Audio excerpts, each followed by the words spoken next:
Assalamualaikum dear students and viewer, welcome to my YouTube channel. Students आज चूँकि हमारी second video है इस चैनल पे, तो इससे पहले मैं आपको ज़रूर कहना चाहूँगा कि अगर आप स्टूडेंट्स ने ये मेरे इस चैनल की फ़र्स्ट वीडियो नहीं देखी है तो उसका विज़िट ज़रूर कीजिएगा, क्योंकि ये जो हमारी फ़र्स्ट वीडियो थी वो काफ़ी हद तक रेलिवेंट है सेकंड वीडियो से, तो उसका ज़रूर विज़िट कीजिएगा। तो चूँकि स्टूडेंट्स हमारे जो है ना हमारी वीडियोस का टॉपिक्स चूँकि पार्ट्स स्पीच के रिलेटेड है, तो मैं सबसे पहले आपको डैशबोर्ड्स की तरफ ले चलता हूँ और मैं आपको यहाँ पे गाइड करता हूँ कि यहाँ पर आप देख सकते हैं। पहली वीडियो के वाले से भी थोड़ा सा मैं आपको बता देता हूँ कि चूँकि हमारी जो पहली वीडियो थी वो यहाँ पर फॉर एग्ज़ाम्पल पार्ट्स स्पीच थे। तो पहले वीडियो में स्टूडेंट्स हमने नाउन के रिलेटेड पढ़ा था स्टूडेंट्स, तो उसकी वो पूरी ब्रीफिंग आप देख लीजिएगा। आज की स्टूडेंट्स जो हमारी वीडियो है वो टोटली प्रोनाउन के रिलेटेड है। तो चूँकि पार्ट ऑफ स्पीच में से सेकंड नंबर पे जो पार्ट्स आ रहा है वो प्रोनाउन है। तो स्टूडेंट्स इसके लिए जो है ना हम इसको स्टार्ट करते हैं। तो सबसे पहले यहाँ पर मैं प्रोनाउन के रिलेटेड यहाँ पर एक फ़्लो चार्ट आपके लिए तैयार किया गया है, तो उसको अच्छी तरह से समझने की कोशिश कीजिएगा। तो स्टूडेंट वीडियो एंड तक ज़रूर देखिएगा ताकि आपका कोई भी कॉन्सेप्ट मिस ना हो सके। तो चलते हैं आज के फ़्लो चार्ट की तरफ। जी तो स्टूडेंट्स आज जैसा कि मैंने आपको बताया कि प्रोनाउन, जैसा कि यहाँ पे प्रोनाउन है, अब ये अगला जो स्टूडेंट्स चार्ट है ये टोटली प्रोनाउन के रिलेटेड है। तो हमने आज बेसिकली काइंड्स ऑफ प्रोनाउन पढ़नी है, हमने काइंड्स ऑफ प्रोनाउन का पूरा चार्ट पढ़ना है। तो चलते हैं, ये देखें students, kinds of pronoun. Basically pronoun क्या होता है? प्रोनाउन ज़मीर को कहा जाता है। तो अब इंसान स्टूडेंट्स मसलन ज़मीर एंड प्रोनाउन, इसमें ज़मीर होता क्या है, तो इसकी मैं आपको एग्जांपल यहाँ पे बताता हूँ। चलते हैं अपने डैशबोर्ड की तरफ। तो स्टूडेंट्स यहाँ पर ये हमारा यहाँ पे मैं आपको एग्जांपल से बताता हूँ। तो जैसा कि स्टूडेंट्स हमने नाउन के बारे में पढ़ा था, तो नाउन के बारे में मैंने आपको बताया था कि किसी भी शख्स, जगह, चीज़ या मुल्क या परिंदे वगैरह के नाम को हम जो है ना प्रोनाउन कहते हैं, नाउन कहते हैं, सॉरी। अब स्टूडेंट्स प्रोनाउन जो है वो क्या होता है और इसकी क्यों ज़रूरत क्यों पेश हुई, और प्रोनाउन का बेसिकली ग्रामर में जो है वो क्या स्कोप है, क्या कंसेप्ट है, तो इसका थोड़ा सा मैं आपको बता देता हूँ कि प्रोनाउन का यूज़ क्यों किया गया है। तो स्टूडेंट्स मसलन आप अगर तैयार कर रहे हैं कायदे आज़म का, यहाँ पे मैं पूरा ऐसे तो नहीं लिख सकता हूँ, तो कायदे आज़म का अगर ऐसे आप लोग तैयार कर रहे हैं तो स्टूडेंट्स हम कहते हैं जी कि कायदे Azam Mohammad Ali Jinnah, Quaid-e Azam Mohammad Ali Jinnah was born in Karachi. He did his qualification from Karachi, and then he got for higher education to London. सो आपने स्टूडेंट्स एक बात गौर कर ली होगी कि कायदे आज़म का जो ऐसे है उसमें हम एक जगह तो लिखते हैं कि कायदे आज़म मोहम्मद अली जिन्नाह कराची में पैदा हुए, Quaid-e Azam was born in Karachi. And फिर स्टूडेंट्स आपने एक चीज़ को ऑब्ज़र्व किया होगा कि आगे हम बार बार कायदे आज़म का लफ्ज़ यूज़ नहीं करते, कायदे आज़म का नाम यूज़ नहीं करते, हम उसके बजाय कहते हैं कि he did matric from Karachi, he did higher education from London। And बार बार स्टूडेंट्स हम लफ्ज़ यूज़ करते हैं। यहाँ पे मैं बता रहा हूँ आपको ही। अब देखें स्टूडेंट्स, यहाँ पे बताने का मकसद ये है कि कायदे आज़म की जगह ही आ जाता है, क्योंकि बार बार हम कायदे आज़म का वर्ड यूज़ नहीं कर सकते, तो इसलिए कायदे आज़म की जगह हम यूज़ करते हैं कि he did matric from Karachi. तो आज स्टूडेंट्स आपने एक बात का तो कंसेप्ट आपका क्लियर हो गया होगा कि ही से यानी कि ही इज़ अ प्रोनाउन। अब बेसिकली ही को ही हम प्रोनाउन कहते हैं, चूँकि ये कायदे आज़म नाउन था तो नाउन की जगह जो वर्ड इस्तेमाल होता है, नाउन की जगह जो लफ्ज़ इस्तेमाल होता है, उसको हम प्रोनाउन कहते हैं। और उसका क्या मकसद होता है ये मैं आपको बता चुका हूँ। अब मैं फ्लो चार्ट की तरफ चलता हूँ और वो आपको थोड़ा सा बताता हूँ। अब देखें स्टूडेंट्स, प्रोनाउन की तो आपको समझ आ गई है। नेक्स्ट प्रोनाउन की टाइप्स के बारे में हम डिस्कस करने जा रहे हैं कि आप प्रोनाउन की किस्में कितनी होती हैं, अक़साम कितनी होती हैं, काइंड्स कितनी होती हैं। तो डियर स्टूडेंट्स, सबसे पहले प्रोनाउन की जो फर्स्ट टाइप है, जो पहली किस्म है, वो है पर्सनल प्रोनाउन। स्टूडेंट्स, इस फ्लो चार्ट को आपने अच्छी तरह से देखना है। ये कलर के साथ आपको जो है ना वो ब्रीफ किया गया है इसमें। तो स्टूडेंट्स, इसमें फॉर एग्जांपल ये देखिए ना कि जो बड़ी ब्रांचेस है इसकी, यानी कि काइंड्स ऑफ प्रोनाउन में सबसे पहले आता है पर्सनल प्रोनाउन, उसके बाद है कंपाउंड पर्सनल प्रोनाउन, उसके बाद है स्टूडेंट्स डिमॉन्स्ट्रेटिव प्रोनाउन, उसके बाद इनडेफिनेट प्रोनाउन, उसके बाद इंटेरोगेटिव प्रोनाउन, उसके बाद रिलेटिव प्रोनाउन, उसके बाद पोसेसिव प्रोनाउन और सबसे लास्ट पे आता है डिस्ट्रीब्यूटिव प्रोनाउन। तो स्टूडेंट्स, इन सारी टाइप्स को हम अच्छी तरह से डिस्कस करेंगे। लेकिन सबसे पहले मैं आपको ये भी बताता चलूँ कि ये जो ग्रीन जो कलर है, इसके मुताबिक ये पूरी इसकी ब्रांचेस दी हुई हैं। अलबत्ता स्टूडेंट्स, इन ये जो टाइप्स हैं, इनके आगे मज़ीद सब टाइप्स हैं, इनकी मज़ीद ब्रांचें आगे ओपन होती हैं। तो इस फ्लो चार्ट में मैंने आपको साथ साथ बताया हुआ है कि काइंड्स ऑफ प्रोनाउन में कि जो दो टाइप्स हैं, मतलब सबसे पहले पर्सनल प्रोनाउन की आगे मज़ीद दो टाइप्स भी हैं, तीन टाइप्स हैं, सॉरी, इसकी तीन टाइप्स है, first person, second person, third person. और इसी तरह जो नेक्स्ट हमारे पास है जो कंपाउंड पर्सनल प्रोनाउन है, इसकी भी आगे दो मज़ीद टाइप्स हैं जिनको हम कहते हैं रिफ्लेक्सिव प्रोनाउन और एम्फेटिक प्रोनाउन। अब स्टूडेंट, सबसे पहले आपने अच्छी तरह से फर्स्ट दो टाइप्स जो है इनको अच्छी तरह से, ये जो फ्लो चार्ट है इसको अच्छी तरह समझना है। उसके बाद ये है कि नेक्स्ट हमारी ये जो ब्रांचेज हैं, इनके आगे मज़ीद सब ब्रांचेज नहीं हैं, लेकिन पहली दो ब्रांचेज को आपने अच्छी तरह से कंसंट्रेट करना है। तो सबसे पहले स्टूडेंट्स है पर्सनल प्रोनाउन। तो पर्सनल प्रोनाउन की सबसे पहली जो ब्रांच है, पर्सनल प्रोनाउन की सबसे पहली ब्रांच है, सबसे पहली काइंड है, उसको हम कहते हैं जी first person pronoun. Personal pronoun की जो पहली किस्म है उसको हम कहते हैं फर्स्ट पर्सन प्रोनाउन। आज स्टूडेंट्स, सबसे पहले पर्सनल प्रोनाउन के बारे में अगर आपको बताया जाए तो पर्सनल प्रोनाउन होते क्या हैं, यानी कि अपनी ज़ात के बारे में। स्टूडेंट्स, इसमें मैं आपको बता दूं कि पर्सन से मुराद ही क्या होता है, शख्स।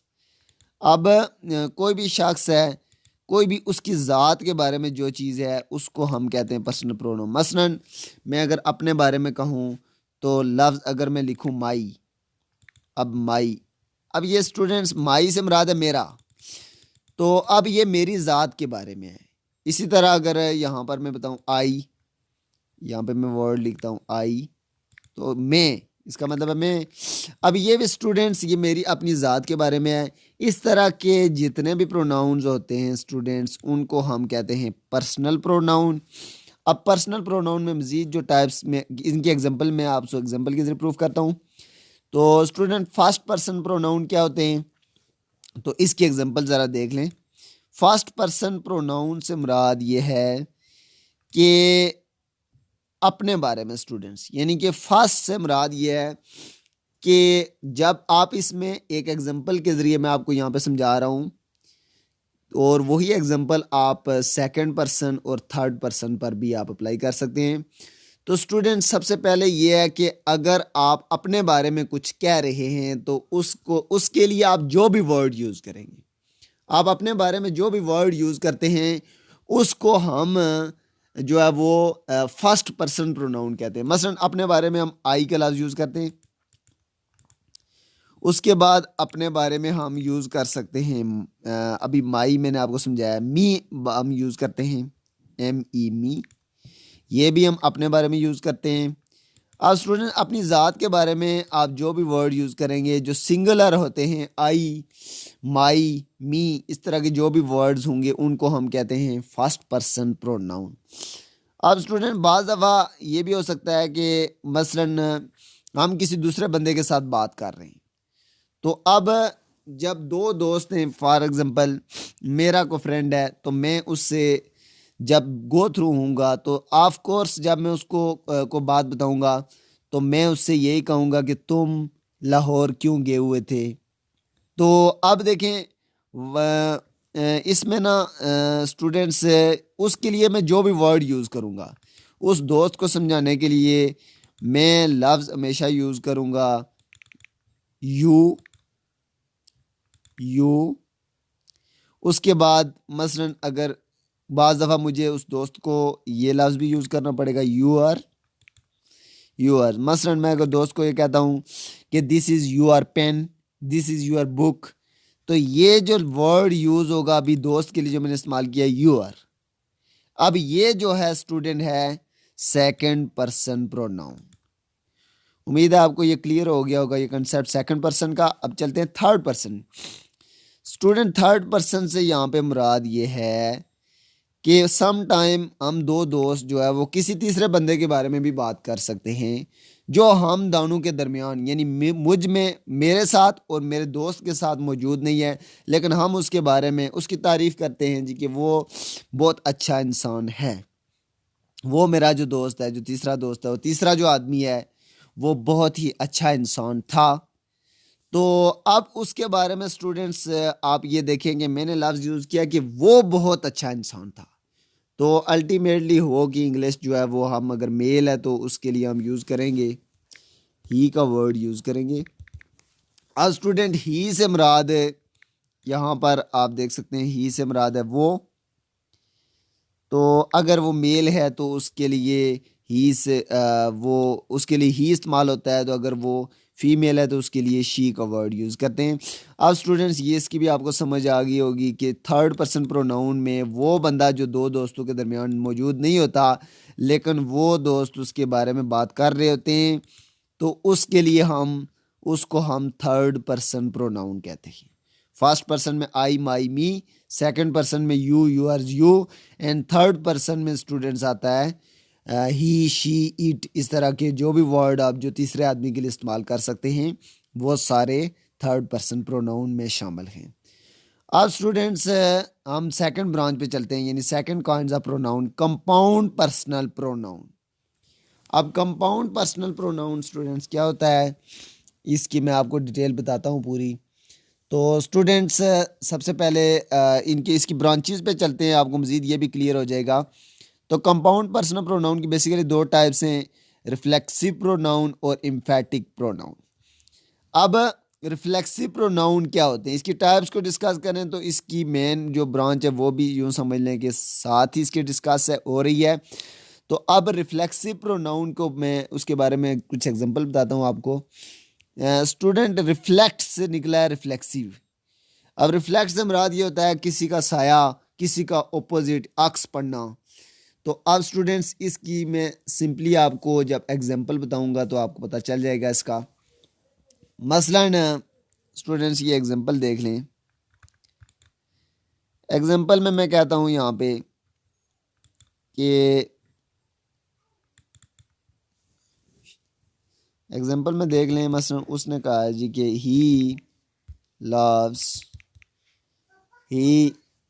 loves herself,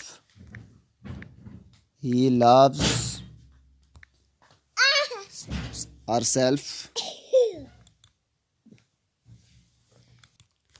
स्टूडेंट्स इस एग्जांपल पे गौर कीजिएगा। मसलन ही prayed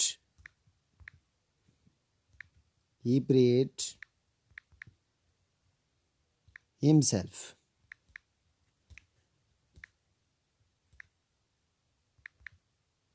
he prayed himself।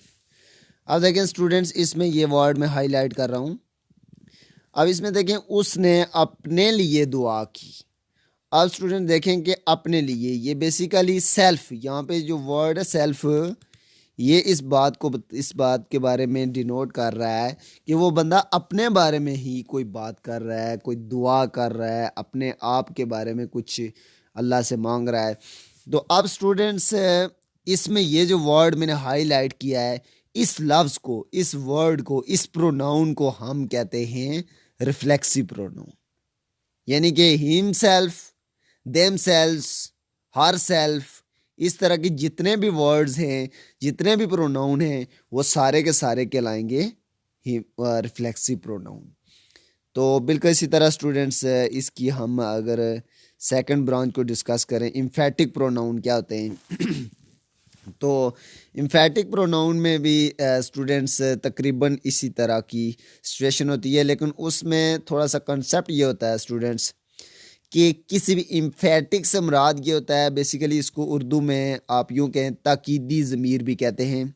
तो इसमें स्टूडेंट्स अमूमन ये होता है कि किसी भी फ़िक्रे पर मतलब ज़ोर दिया जाता है, किसी हवाले को किसी फ़िक्रे पर खुसूसन स्ट्रेस और ज़ोर के साथ किसी इम्पॉर्टेंट बात बताई जाती है, तो उसको जो है ना उस लफ्ज़ के लिए जो है ना ऐसे सेंटेंस को इस्तेमाल करने के लिए हम मैं एग्जांपल के ज़रिए मैं आपको यहाँ पे बताऊँगा। मसलन ये तो था ना ई प्रेड हिमसेल्फ, तो अब मैं यहाँ पे आपको बताता हूँ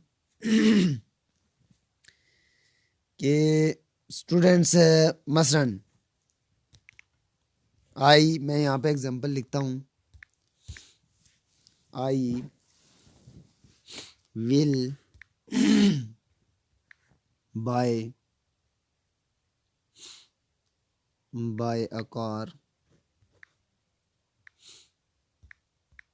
buy a car myself।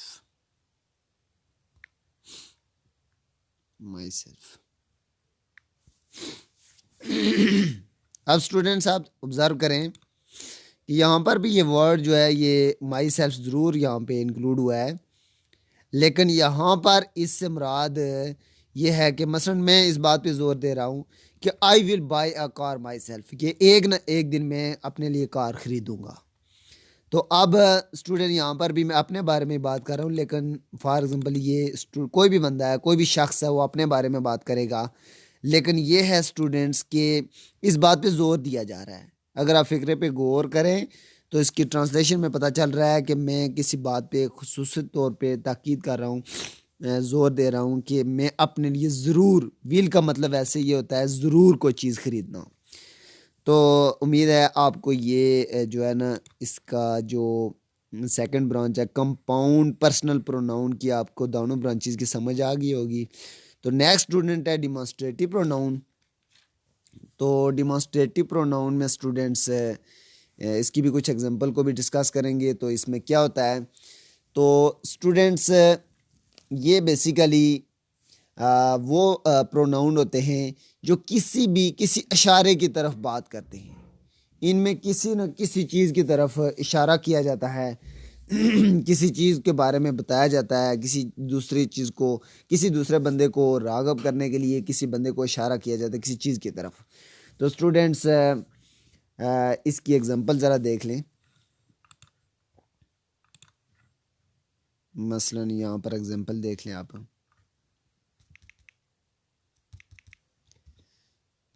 अब देखें स्टूडेंट्स अगर कोई फॉर एग्जांपल एक बंदा कहता है कि that is my car, that is, या हम कहते हैं that is my pen, that is my pen. अब देखें स्टूडेंट्स इस जुमले में अगर ये जो वर्ड है दैट, अब इस दैट पे अगर गौर करें आप, तो दैट हमें किसी चीज़ की तरफ इशारा कर रहा है, ये वर्ड है बेसिकली।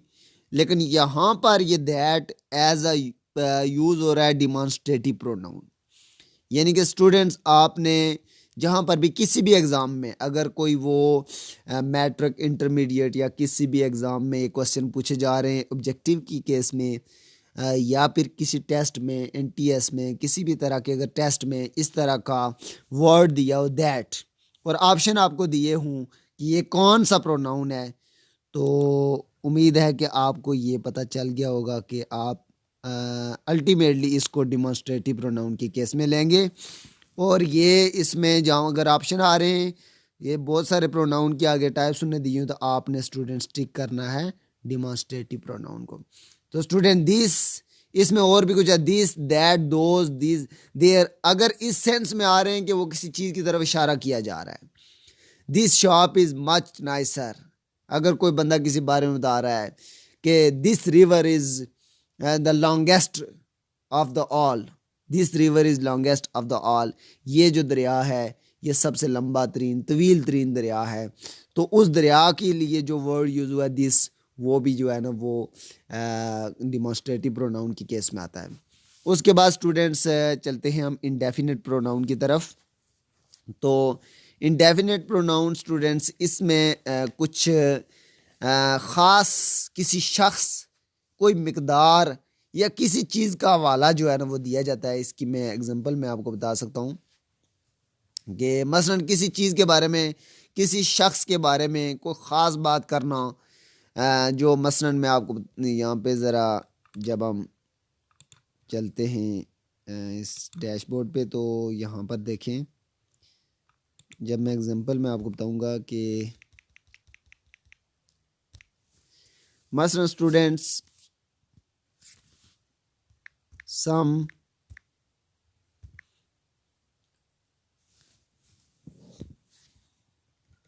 Can lead nation.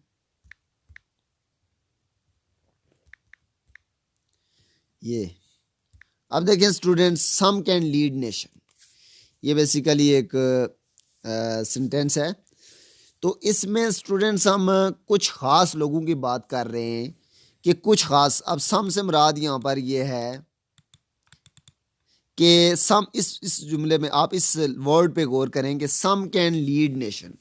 अब यहाँ पे यानी कि कुछ लोग ऐसे होते हैं जो कौमों की रहनुमाई करते हैं, कौमों को लीड करते हैं। अब यहाँ पे स्टूडेंट्स इस सम का जो वर्ड है इसमें बहुत सारी चीज़ें खुफिया हैं कि कुछ लोग, कुछ ख़ास लोग। अब सम से मुराद कुछ ख़ास लोग ऐसे होते हैं जो कौमों को लीड करते हैं, कौमों की रहनुमाई करते हैं। तो अब सम, इसी तरह कुछ और वर्ड भी हो सकते हैं, एवरी वन हो सकता है, एनी हो सकता है, एनीथिंग कोई चीज़ हो सकती है। इसी तरह जो है ना, मैं अगर यहाँ पे एक और एग्जांपल आपको दे देता हूँ। For example any one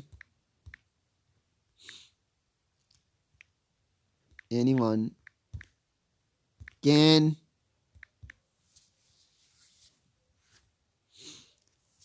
anyone can choose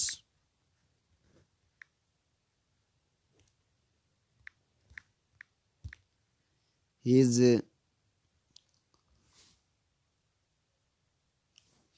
anyone can choose his option, opinion हम कह सकते हैं, ठीक है।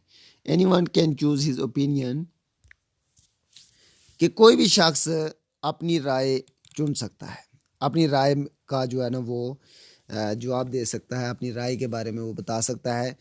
तो अब स्टूडेंट्स इसमें आप देख सकते हैं कि एनी वन जो वर्ड है, इन सिंपली आप ये जहन में रखें कि one, every one, any one, some, anything, इस तरह के जो भी वर्ड्स किसी भी एग्ज़ाम में आपको देखने को मिलें, तो वो सारे के सारे जो वर्ड्स होते हैं स्टूडेंट्स, वो इस सेंस में आते हैं, उनको हम इनडेफिनेट प्रोनाउन कहेंगे।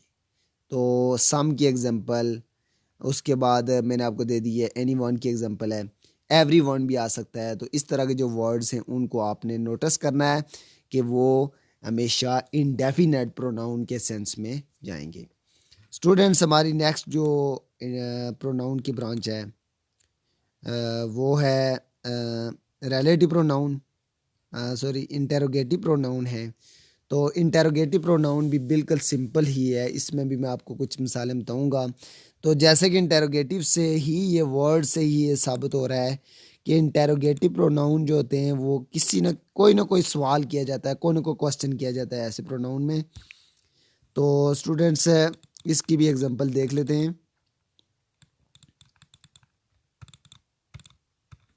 तो फॉर एग्जांपल यहाँ पे मैं आपको बता देता हूँ। अब स्टूडेंट फॉर एग्जांपल यहाँ पर मैं लिख देता हूँ कि विच इज़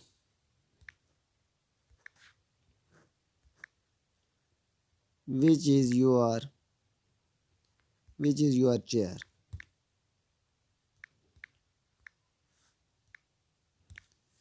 स्टूडेंट्स इसमें इसकी एक पहचान ये भी है इंटेरोगेटिव प्रोनाउन की कि इसके एंड पे आपको क्वेश्चन मार्क नज़र आएगा। उसके बाद स्टूडेंट आप इस वर्ड पे गौर करें, जैसा कि हर एक वर्ड पे मैंने आपको हाईलाइट करके बताया है, तो इसी तरह इस वर्ड में भी ये वर्ड है जो विच, तो ये वर्ड हमें बता रहा है कि विच इज़ योर चेयर, कि आपकी कुर्सी कौन सी है। तो अब स्टूडेंट्स अगर हम इस वर्ड को 2 मिनट के लिए डिलीट कर देते हैं, तो is your chair, is your chair, हमें ये कोई जुमला क्लियर नहीं होगा, हमें ये अंडरस्टैंडिंग नहीं हो सकेगी कि हम क्या किस चीज़ के बारे में पूछ रहे हैं, किस चीज़ के बारे में बात हो रही है। इसी तरह स्टूडेंट्स अगर इसकी दूसरी एग्जांपल में यहाँ पे आऊँ तो आप देख सकते हैं कि हु इज़ योर,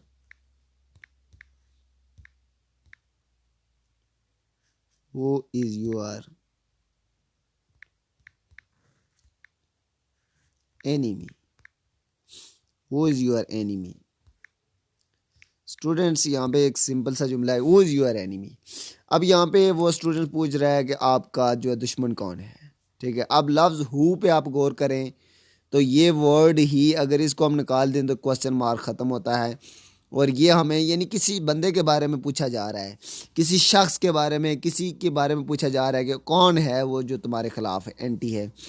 तो अब हु का जो वर्ड है स्टूडेंट्स ये इंटेरोगेटिव प्रोनाउन में कंक्लूड होता है। नेक्स्ट ब्रांच की तरफ चलते हैं।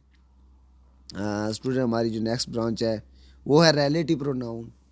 तो अब स्टूडेंट्स रिलेटिव प्रोनाउन का कंसेप्ट आप थोड़ा सा मैं आपको बताता हूँ कि इसमें कुछ इस तरह के प्रोनाउन होते हैं कि आपको आपके सामने 2 जुमले होंगे। स्टूडेंट्स आपके सामने मैं यहाँ पे दोनों जुमले लिखूँगा। मसलन अगर यहाँ पे मैं लिखता हूँ कि it is the person, he is the person, हम ऐसे भी कह सकते हैं, या आप यूँ स्टूडेंट्स में एक और एग्जांपल के ज़रिए आपको बताता हूँ कि आई saw a bird,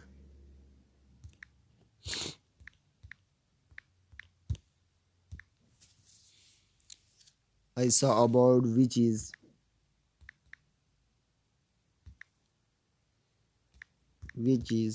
too much beautiful।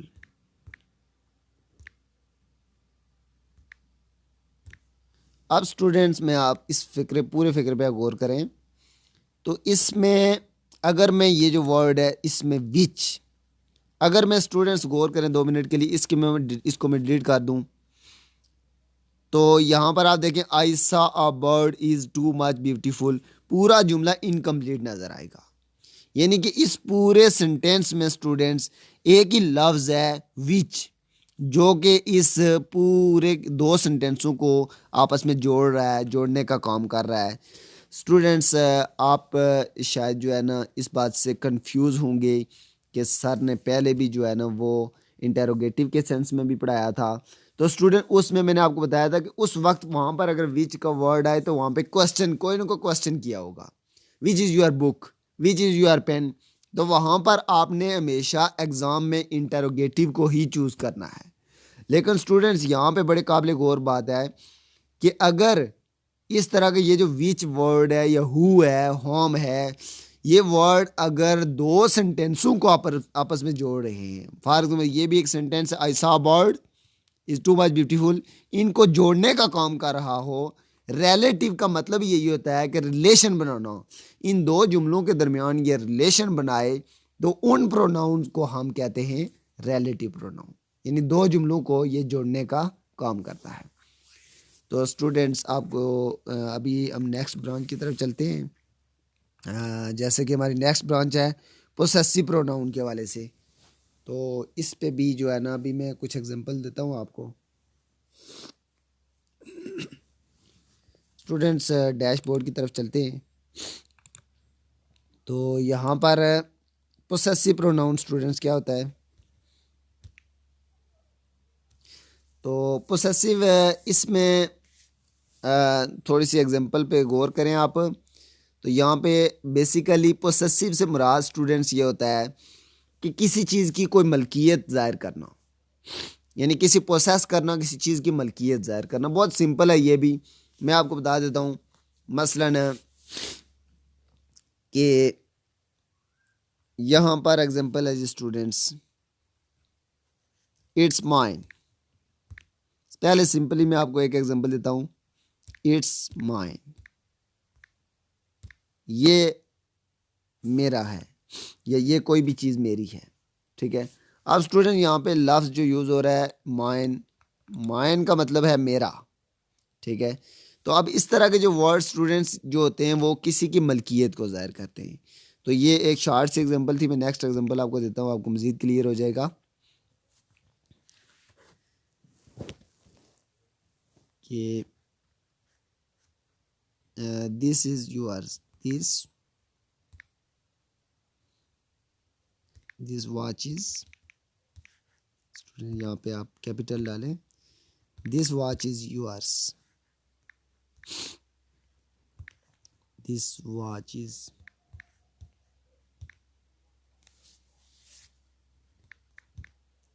Yours. Student of course आपको अगर पता है आपके कि ये आपके दोस्त की वॉच है, तो आप अमूमन उसको ऐसे ही कहेंगे कि दिस वॉच इज़ योर्स, यानी कि स्टूडेंट्स को बताएंगे कि आपको पता है अल्टीमेटली। तो उसको बात समझाने के लिए, अपने दोस्त को पूरी बात बताने के लिए आपको जो है ये लफ्ज़ जो यूअर्स है स्टूडेंट्स आपको यूज़ करना पड़ेगा कि दिस वॉच इज़ यूअर्स। और अब यहाँ पे यू का जो लफ्ज़ है ये शो कर रहा है कि ये हमारे पास प्रोसेसिव प्रोनाउन है, किसी की मलकियत शो कर रहा है स्टूडेंट्स। यानी वाच जो है, वाच किसी की मलकियत है, ये किसी उस हमारे दोस्त की है जिसके बारे में हम बात कर रहे हैं, इसलिए दिस वाच इज़ यूअर। अब स्टूडेंट्स समझ आपको मज़ीद आ जाएगी अगर मैं इस यूअर्स को काट दूँ, दिस वॉच इज़, अब हमें कोई पता नहीं चलेगा किसकी वॉच है। This watch is mine, this watch is yours, this watch is theirs. यहाँ से हमारा कंसेप्ट क्लियर नहीं होता है, लेकिन अगर हम यूअर्स का लफ्ज़ लिखते हैं यहाँ पर स्टूडेंट्स, तो हमारा कंसेप्ट दोबारा क्लियर हो जाता है और इसको हम कहेंगे पोसेसिव प्रोनाउन। तो और भी एग्जांपल हो सकती हैं स्टूडेंट, मैंने माइंड की एग्जांपल दी, माइंड्स, देयर्स, आवर्स, यूअर्स, इस तरह के जितने भी वर्ड्स अगर आपके एग्ज़ाम में आ रहे हैं तो वो सारे किस ब्रांच को कंक्लूड करेंगे स्टूडेंट्स, वो आपको सामने मैंने बताई भी है। वो ब्रांच है जी पोसेसिव प्रोनाउन। अब स्टूडेंट हमारी लास्ट ब्रांच रह गई है डिस्ट्रीब्यूटिव प्रोनाउन। तो डिस्ट्रीब्यूटिव प्रोनाउन क्या होते हैं, इसका थोड़ा सा बेसिकली डिस्ट्रीब्यूटिव का मतलब स्टूडेंट्स ये होता है फ़र्क वाजे करना, किसी भी चीज़ को तकसीम करना, डिवाइड करना, डिवाइड से डिस्ट्रीब्यूटिव निकला है स्टूडेंट्स। तो इसमें सिंपली मैं आपको एग्जांपल यहाँ पे दे रहा हूँ। तो फॉर एग्जांपल स्टूडेंट्स आप किसी भी चीज़ को जब किसी भी दूसरी चीज़ से डिफ्रेंशिएट करेंगे तो उस वक्त हमें डिस्ट्रीब्यूटिव प्रोनाउन का यूज़ करना पड़ता है। मसलन फॉर एग्जांपल हम ये कहते हैं कि एग्जांपल है ईच ऑफ द ऑफिसर्स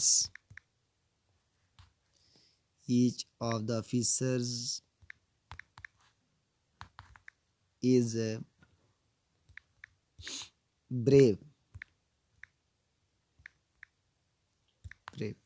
अब स्टूडेंट देखें यहाँ पर मैंने एग्जांपल दिया है कि ऑफिसर बहुत सारे हैं, यानी कि बहुत सारे ऑफिसर्स हैं, लेकिन यहाँ पर एक बंदे के बारे में बताया जा रहा है। ये जो लफ्ज़ ईच है ये स्टूडेंट्स बता रहा है हमें कि बहुत सारे ऑफिसर्स हैं, लेकिन उन सब में से ईच ऑफ द ऑफिसर, उन सब में से एक ऐसा है जो बहादुर है।